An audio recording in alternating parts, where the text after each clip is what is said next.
Pager बम के धमाकों से दहल उठा लेबनान। ये खबर आप गोदी मीडिया, सुपारी मीडिया, डाबर मीडिया से भी सुनी होगी, कुछ बढ़ा चढ़ा करके। राष्ट्रवादी पत्रकारों, देश के चिंतकों, शुभचिंतकों से भी आपने, सोशल मीडिया से भी आपने सुनी होगी। आपके सामने ये लाया गया होगा कि लेबनान में पेजर में बम धमाके करवाए गए, पेजर से बम धमाके करवाए गए, मतलब पेजर को ही बम बना दिया गया। पेजर के अलावा दूसरे दिन दूसरे उपकरणों जैसे बाकी टाकी, रेडियो या अन्य कार रेडियो में या हर तरह के दूसरे और उपकरणों में के द्वारा भी बम धमाके करवाए गए। यानी उन उपकरणों को ही बम बना दिया गया और बम की तरफ फटा। बहुत बड़ा नुकसान हुआ, बहुत लोग मारे गए, कई हजार लोग घायल हुए। लेकिन जो भी बातें हुई, उस पर जो बातें आप लोगों तक पहुंचाई गई या आप लोगों तक आई या पूरे देश, पूरी दुनिया इससे सन्न रह गई। लेकिन ये कुछ क्षणों तक, कुछ दिन तक, एक दिन, मेरे ख्याल से एक दिन या 2 दिन तक ही इस बात पर चर्चा हुई और बाद में बंद हो गई। मेरे दोस्त, ये इतना छोटा विषय नहीं है और ना ही ये खतरा सिर्फ लेबनान या फिलिस्तीन या गाजा या फिर इजराइल के आसपास के देशों में जो चल रहे हैं युद्ध या युद्ध के माहौल, वहां तक सीमित है। ये खतरा आपके घर में भी है। ये खतरा आपके घर तक पहुंच गया है। ये खतरा आपके हाथ में है। ये खतरा आपके पूरी दिनचर्या में शामिल हो चुका है। आप घर में बैठते हैं टीवी के सामने,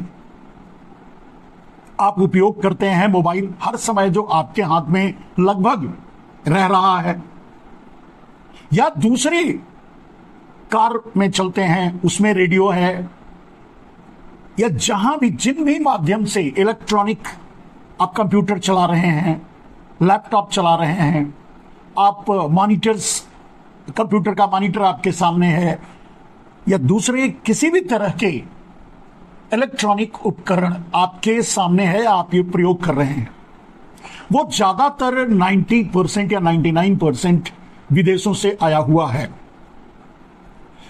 और वो कहीं से भी आया हो, मैटर ये नहीं है। मैटर ये है कि ये सारे उपकरण आपके लिए भी जानलेवा साबित हो सकते हैं। इस पर सोचने की बात है और बड़ी गंभीरता से सोचने की बात है। और यह भी सोचना है कि आखिर इससे बचेंगे कैसे, क्या इससे बच भी पाएंगे या नहीं, या इजराइल पूरी दुनिया को ब्लैकमेल कर रहा है, या आज आपकी जिंदगी इजराइल के हाथ में है।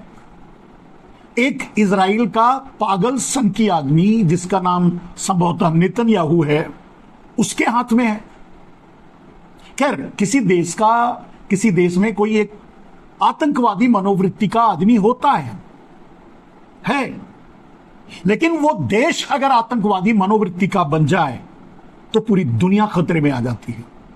मेरे दोस्त, अब समझना यह है कि अगर इसको साधारण रूप से समझें या देखें, तो जिस तरह से भारत को नरेंद्र मोदी से खतरा है, उसी तरह से पूरी दुनिया को नेतन्याहू से खतरा है, इजराइल से खतरा है। नेतन्याहू छोड़ दीजिए, क्योंकि पूरी इजराइल इस मेंटालिटी की है, इस सोच की है। सिर्फ नेतन्याहू नहीं, मैं समझता हूं इजराइल का बच्चा बच्चा इसी सोच का है, ऐसा लगता है। क्योंकि नेतन्याहू के खिलाफ इस तरह के अमानवीय कृत्य पर, दैत्य कृत्य पर कोई आवाज नहीं उठ रही है। गाजा में हॉस्पिटल्स पे बम गिराए गए, लोगों को सीधे मारा गया, आवासीय क्षेत्रों में बम गिरा करके उनको मारा गया। और आप समझ सकते हैं कि अगर पेजर को या बाकी टाकी को या रेडियो को या इलेक्ट्रॉनिक यंत्रों को अगर लेबनान में बम की तरह इस्तेमाल करके उसे फोड़ा गया और उसके जरिए मारा गया, तो ये तो आप समझ सकते हैं कि वो टारगेटेड नहीं था, ये तो मास किलिंग हो गया, पूरी आम जनता को उड़ा दो। और ये काम इजराइल ही कर सकता है और इजराइल कर रहा है। फिर आप ये समझ सकते हैं कि क्या इजराइल के अंदर इस बात के खिलाफ आवाज उठी। कभी कभी आपने देखा होगा कि इराक में अमेरिका इराक पर हमला कर रहा था या अफगानिस्तान पे हमला कर रहा था, लेकिन वहां की जनता वहां के नेतृत्व के खिलाफ बोल रही थी, सड़कों पर उतर रही थी कि युद्ध बंद किया जाए, युद्ध ना करो, लोगों पर बम ना गिराओ, लोगों को मत मारो। लेकिन इजराइल में ऐसा कुछ भी नहीं है। यानी एक एक यहूदी कातिल है, एक एक इजराइल कातिल सोच का है। अब आओ, मैंने कहा कि जितना बड़ा खतरा भारत को नरेंद्र मोदी से है, उतना ही बड़ा खतरा पूरी दुनिया को नेतन्याहू यानी इजराइल से है। मेरे दोस्त, नरेंद्र मोदी से खतरा क्यों है? नरेंद्र मोदी से खतरा यह है कि उनके अलावा वो सबको खत्म कर देना चाहते हैं। वो अपना वर्चस्व गुजरातवाद, अडानीवाद को कायम करने के लिए पूरे देश और पूरे देश की जिंदगी दांव पर लगाने से भी नहीं चूकते हैं और नहीं चूक रहे हैं। उनकी विदेश नीति को अगर आप समझेंगे तो आज भारत का कोई भी दोस्त दुनिया में नहीं है जिसके कदमों में जाकर 10 बार गिर करके आए हैं नरेंद्र मोदी। चीन और अमेरिका, वो भी भारत का दुश्मन है। और इन्हीं सब नीतियों के चलते अगल बगल के, चाहे नेपाल हो, चाहे भूटान हो, चाहे जो भी, श्रीलंका हो, बांग्लादेश हो, हमारे आसपास के सारे देश हमारे खिलाफ हैं, यानी नरेंद्र मोदी की नीतियों के खिलाफ हैं। यानी नरेंद्र मोदी की कूटनीति और विदेश नीति एक अपने मन की गंदी राजनीति से उत्पन्न हुई नीति के अनुसार चलती है। भारत का उत्पादन तबाह हो गया। भारत आज पूरी तरह से चीन में बने सामानों पर निर्भर हो चुका है और यह नरेंद्र मोदी की देन है। इनडायरेक्टली अगर हम कहें तो आज हम चीन के गुलाम हैं। इस बात को शायद आप स्वीकार नहीं कर पाएंगे, लेकिन आप सोच के देखिए कि जब भी बाजार में आप जाएंगे कोई सामान खरीदने के लिए, तो आपके हाथ में चीन का सामान 70 to 80% से ज्यादा चीन का सामान हाथ में आएगा और उसे खरीदकर आप अपने घर ला रहे हैं। कल्पना कीजिए कि चीन इन सामानों को देना बंद कर दिया, तो आपका क्या हाल होगा? इसी तरह से राष्ट्रीय स्तर पर मैंने कहा नरेंद्र मोदी के खतरे को समझिए।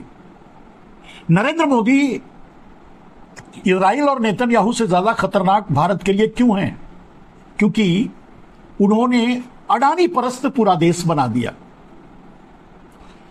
आज सब कुछ, बिजली, कोयला, पानी, सब कुछ अडानी के हाथों में बेच दिया।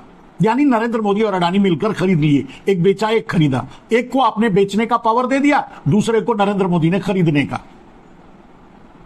गलती से कहने का मतलब, चोर के हाथ में आपने चोरी चाबी थमा दी देश की और वो पूरी तिजोरी खाली करके एक किसी चोर को दे दिया। ये हाल है भारत का।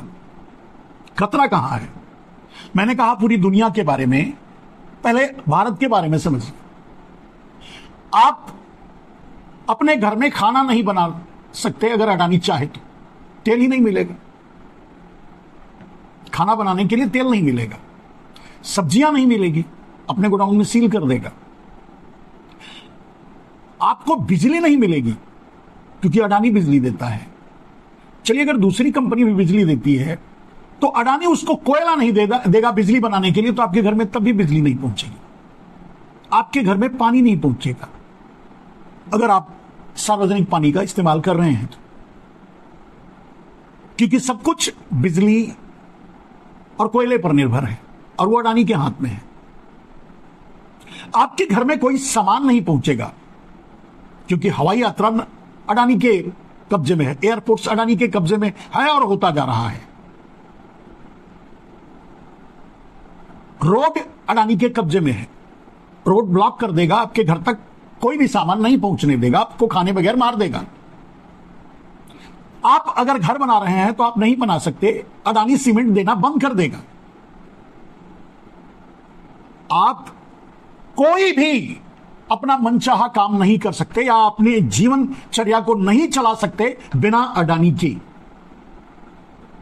और अगर इस तरह से आप अडानी पर निर्भर हो गए या पूरा देश नरेंद्र मोदी ने अडानी को दे दिया, तो कल अडानी डिक्टेट करेगा कि ये डाबर है और इसे आपको प्रधानमंत्री बनाना है, बनाना ही पड़ेगा। तो आप क्या कर लोगे? आप बनाना ही पड़ेगा। यानी वो पॉलिटिक्स को डिक्टेट करेगा, देश को डिक्टेट करेगा, अपने तरीके से चलाएगा। मेरे दोस्त, मैंने कहा आप मॉल्स उनके कब्जे में जा रहे हैं। मॉल्स पूरे देश के छोटे विक्रेताओं और बाजारों को तोड़ रहा है, खत्म कर रहा है। आप धीरे धीरे मॉल्स पे डिपेंड होते जा रहे हैं, सुपरमार्केट पे डिपेंड होते जा रहे हैं, और उस सुपरमार्केट में वो सामान उसका ही होगा, वही बेचेगा, जिस रेट में बेचेगा आपको खरीदना पड़ेगा। और अगर आप उसके विरोध में बात करेंगे तो वो बेचना बंद कर देगा। आप जाएंगे कहां? कहने का मतलब यह है कि नरेंद्र मोदी और अडानी मिलकर के आपका गला एक फंदे में डालकर अपने हाथ में रख लिया है। जब चाहेगा खींच देगा, आपको मरना पड़ेगा। अगर जीना आप उसके लिए जीते हैं, उसके लिए मरते हैं, उसके लिए काम करते हैं तो ठीक है, जीने देगा, नहीं तो आपका गला दबा के मार डालेगा। वो कहेगा कि आपको इसे प्रधानमंत्री बनाना है, माने एक कुत्ते को प्रधानमंत्री बनाना है, तो आपको उस कुत्ते को ही प्रधानमंत्री बनाना पड़ेगा। आप कुछ नहीं कर सकते।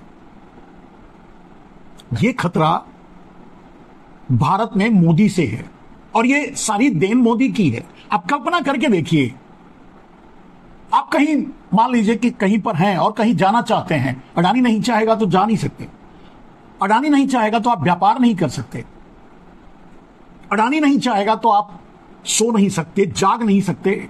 बस एक काम कर सकते हैं, मर सकते हैं। चाहे खाने बगैर मर सकते हैं, चाहे आत्महत्या करके मर सकते हैं, मर सकते हैं। और मरे ना, 750 भारतीय किसान मरे, अडानी के कारण ही मरे ना, और मोदी ने अडानी के कारण ही मरवाया ना। अडानी परख ही किसान बिल लेके आया था ना, अडानी का ही किसान बिल था ना, ये तो साबित हो गया ना। मैं ये बात अंतरराष्ट्रीय से राष्ट्रीय पर लेकर फिर से अंतरराष्ट्रीय पर जाने की कोशिश कर रहा हूं, आपको समझने के लिए कि जिस तरह से पूरा देश आज अडानी के कब्जे में है, आज मोदी के कब्जे में है, पूरा देश आज गुलाम है अडानी और मोदी का। पूरा देश पर अडानी मोदी ने इनडायरेक्टली कब्जा कर रखा है, पूरे देश को बेच डाला, तबाह कर डाला, बर्बाद कर डाला। शिक्षा व्यवस्था आपको तो पता ही होगा, जेएनयू भी बेचने जा रहे हैं। और तो और छोड़ो यार, बालाजी मंदिर को भी अब नरेंद्र मोदी अडानी को बेचने जा रहे हैं। बेचने जाने का मतलब समझ रहे हैं? मतलब अडानी घी की सप्लाई करेगा, अडानी बेसन की सप्लाई करेगा, अडानी वहां के बिजनेस पर, वहां के पूरे पहाड़ पर तिरुपति बालाजी के मंदिर और चारों तरफ के एक अलग तरह से विकास करेगा। वो भी नरेंद्र मोदी अडानी को बेचना चाहते हैं। इसीलिए इतना बड़ा स्कैंडल रचा आपके सामने, प्रसाद स्कैंडल, जो कि सचमुच कुछ नहीं है। तो चलिए अब बात फिर से अंतरराष्ट्रीय की तरफ मोड़ेंगे। मेरे दोस्त, अगर यहां आप अडानी और मोदी के गुलाम हो चुके हैं, अडानी के गुलाम हो चुके हैं, अडानी डिक्टेट करेगा, अडानी आपको जीने देगा, अडानी आपको मारेगा, अडानी इस देश के लिए, मतलब मोडानी यानी मोदी और अडानी इस देश के लिए इतना बड़ा खतरा है जितना आपको किसी न्यूक्लियर बम से नहीं होगा, जितना आपको किसी देश के हमले से नहीं होगा, जितना आपको किसी देश की किसी भी आतंकवादी घटना से नहीं होगा या आतंकवाद से नहीं होगा, उतना बड़ा खतरा अडानी और मोदी इस देश के लिए हैं, जिस बात को गंभीरता से शायद पूरा देश नहीं समझ पा रहा है। और जो अपने आप को राष्ट्रवादी पत्रकार कहते हैं, वो भी इसका विश्लेषण इस तरह से नहीं करते हैं। सच ये है, आप सोच के देखिए, अगर एयरपोर्ट उसका है तो आपको नहीं जाने देगा तो आप क्या कर लोगे? फ्लाइट में नहीं बैठने देगा तो क्या कर लोगे? किसी के जो आज एयरलाइंस का बिजनेस करते हैं उनको बोलेगा हमारे एयरपोर्ट पे फ्लाइट नहीं उतारो, पार्क हो जाएंगे। वो कहां से बिजनेस करेंगे? बंद हो जाएगा या वो बिजनेस ले लेगा। शिपिंग कंपनी को बोलेगा हमारे पोर्ट पे आप पोर्ट नहीं कर सकते, सारा पोर्ट उसका है, तो कोई भी कैसे इंपोर्ट एक्सपोर्ट का बिजनेस करेगा अदर देन अडानी या अडानी की इजाजत के बगैर। और इन सब खतरों को अगर ये देश समझ नहीं पा रहा है, अब आते हैं फिर से उसी बात पर मेरे दोस्त। तो जितना बड़ा, मैंने ये एक्सप्लेनेशन इसलिए दिया कि जितना बड़ा खतरा आपके सामने जिस तरह से मैंने रखा, जितना बड़ा खतरा अडानी से, मोदी से पूरे देश को है, उतना ही बड़ा खतरा इजराइल से पूरी दुनिया को है। अब जिस तरह से अडानी ने और मोदी ने इस देश पर कब्जा किया, उसी तरह से नेतन्याहू यानी इजराइल ने पूरी दुनिया पर कब्जा किया। कैसे?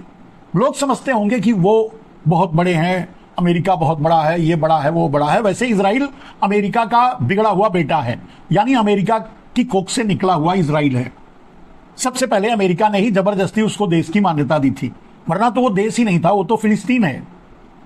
दूसरे के घर में बैठकर अपना घर कह करके कब्जा करके बैठा हुआ एक नाजायज तरीके से किसी के देश में रह रहा एक कम्युनिटी यहूदियों की, जो अपने आप को इजराइल कहती है। मेरे दोस्त, तो मैंने कहा कि जिस तरीके से भारत खतरे में है मोदी और अडानी से, उसी तरह से पूरी दुनिया खतरे में है इजराइल से। वो कैसे? अब वहां आते हैं। पहले आप ये समझो कि लेबनान में ये धमाके कैसे किए गए इलेक्ट्रॉनिकली। अगर आप इस लाइन को समझ सकते हैं, मैं उतना समझदार नहीं हूं लेकिन समझ सकते हो, साधारण तरीके से अगर समझें तो कैसे किया गया होगा। उसमें बम लगा करके बेचा नहीं गया होगा, उसकी बैटरी को ही बम में कन्वर्ट किया गया है। एक दो ही तरीके हैं, या तो जहां से वो मैन्युफैक्चर्ड करके वहां पहुंचा तो उस इंस्ट्रूमेंट में पहले से ही बम लगा दिया गया था, यानी कुछ न कुछ आरडीएक्स या जो भी उसमें रखा जा सकता है रख दिया गया था, जो बाद में बम के रूप में कन्वर्ट किया। लेकिन इसकी संभावना कम है। जिस तरह से बम और जितने लो डेंसिटी का बम हुआ, जो एक दो आदमियों को नुकसान, बम फटा और नुकसान पहुंचाया, उससे लगता है कि वो बम बैटरी को ही कन्वर्ट किया गया बम में। और वो काम किया सॉफ्टवेयर ने, और वो काम पेगासस सॉफ्टवेयर ने किया। दुनिया के ज्यादातर देश, मैं समझता हूं बहुत से देश, सरकारी रूप से पेगासस का इस्तेमाल अपनी सत्ता को अपने कब्जे में रखने के लिए, अपने देश के लोगों को या देश की राजनीतिक हस्तियों को या देश में अपने विरोधियों को कब्जे में करने के लिए जिस तरह से पूरी दुनिया में दूसरे देशों ने अपनाया, उसी तरह से भारत ने भी पेगासस का इस्तेमाल किया है। लेबनान में जो धमाके हुए 99.9% उम्मीद, मतलब ये कहा जा सकता है कि वो पेगासस के जरिए ही करवाए गए। पेगासस के जरिए उस मोबाइल में या उस इंस्ट्रूमेंट में घुस करके और किसी तरह से सॉफ्टवेयर को इंसर्ट करके और उसके जरिए हीट पैदा करके और उसकी बैटरी को बम के रूप में कन्वर्ट किया गया। यही टेक्नोलॉजी हो सकती है, क्योंकि मैन्युफैक्चर करके अगर वो भेजा गया होता तो उस बैच के और भी मैन्युफैक्चर करके दूसरे जगह भेजे होते, या इजराइल का साथ देने के लिए कोई देश अपने देश में बम वाला पेजर बनाएगा, इस बात की उम्मीद बहुत कम है। तो अगर उम्मीद है, अगर समझ में आ रहा है, तो यह है कि उनके बैटरी को ही बम में कन्वर्ट किया गया। और वो चीज अगर पेगासस के जरिए किया गया तो पेगासस आपका नरेंद्र मोदी सबसे, मैं समझता हूं सबसे प्रबुद्ध कस्टमर हैं पेगासस के। आपके यहां तो जांच भी नहीं होने दी, आपके यहां तो नरेंद्र मोदी ने जवाब भी नहीं दिया, और आपके यहां तो पता भी चल चुका है कि लोगों के फोन में पेगासस के जरिए घुसा गया। अब आप सोच के देखिए, अगर नरेंद्र मोदी ने पेगासस को एक्टिव किया है, अगर नहीं किया है, तो वो आपके मोबाइल तक पहुंच रहा है।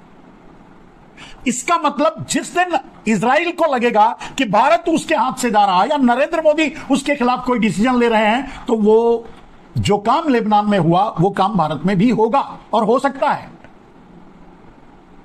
एक दूसरी बात, मेरे दोस्त, दुनिया के इस तरह के देशों को, जैसे अमेरिका हुआ, चीन हुआ, फ्रांस हुआ, जर्मन हुआ, सारे देशों के जो राष्ट्राध्यक्ष हैं सब कुर्सी के लालची हैं, सब उसी पर बैठा रहना चाहते हैं नरेंद्र मोदी की तरह। तो सबने अगर पेगासस का इस्तेमाल किया, उन्हें भी ब्लैकमेल किया जा रहा है। अगर तुम आवाज उठाओगे या हमारे खिलाफ कोई कदम उठाओगे या हमारे खिलाफ आवाज उठाओगे, हमारी बात नहीं मानोगे, हमारे हित को नहीं सधने दोगे, तो हम तुम्हें ही उड़ा देंगे। पूरी दुनिया के राष्ट्राध्यक्षों को क्या इजराइल ब्लैकमेल कर रहा है? पॉइंट। और उनके जरिए क्या आपके देश या दूसरे और देशों को भी इजराइल ब्लैकमेल कर रहा है? और नहीं कर रहा है तो आखिर सारे देश दुनिया के क्यों नहीं इजराइल के खिलाफ आवाज उठा रहे हैं, उसके नरसंहार पर, मास किलिंग पर? कहीं ना कहीं तो सबकी पूंछ दबी हुई है। और अगर मोदी शरणागत हैं इजराइल के और मोदी ब्लैकमेल्ड हैं इजराइल से, तो निश्चय ही आप खतरे में हो, हम खतरे में हैं। आपके बगल में, आपके हाथ में एक बम लेकर आप चल रहे हो हमेशा। आपके घर में कंप्यूटर के रूप में एक बम रखे हुए, एक टीवी के रूप में आप अपने घर में बम रखे हो। किसी भी इलेक्ट्रॉनिक इंस्ट्रूमेंट के पास अगर आप हो तो एक बम के पास आप हो। जिस दिन आपका राष्ट्राध्यक्ष यानी नरेंद्र मोदी इजराइल के खिलाफ एक आवाज उठाएंगे, उस दिन आपके घरों का सारा इंस्ट्रूमेंट बम में बदल जाएगा। मेरे दोस्त, मैंने कहा तो इसका समाधान क्या है? इसका समाधान एक ही है, इजराइल का खात्मा। इजराइल रहेगा तो ये पूरी दुनिया एक न एक दिन तो इसी तरह बम की तरह उड़ जाएगी। विश्व युद्ध तो छोड़ दीजिए, अकेले इजराइल ही पूरे देश को, पूरी दुनिया को उड़ा डालेगा। और कम से कम लोगों को तो मार ही डालेगा। आपके हाथ से, हर हाथ में मोबाइल है, फोड़ देगा, आप फट जाओगे, आप मर जाओगे। कितना बड़ा खतरा है, इसका अंदाजा आपको है? फिर आप पूछेंगे मेरे दोस्त, इसका समाधान क्या है? अपने देश को बचाने के लिए आपको नरेंद्र मोदी से मुक्ति पानी होगी, और पूरी दुनिया को बचाने के लिए पूरी दुनिया को मिलकर के इजराइल से मुक्ति पानी होगी। इजराइल को खत्म करना होगा, इजराइल का नामो निशान मिटाना होगा, तब जाकर के पूरी दुनिया सुरक्षित रह पाएगी। यह सत्य है। यह पूरी दुनिया आज नहीं कल बोलेगी। आज साइलेंट पे क्यों है?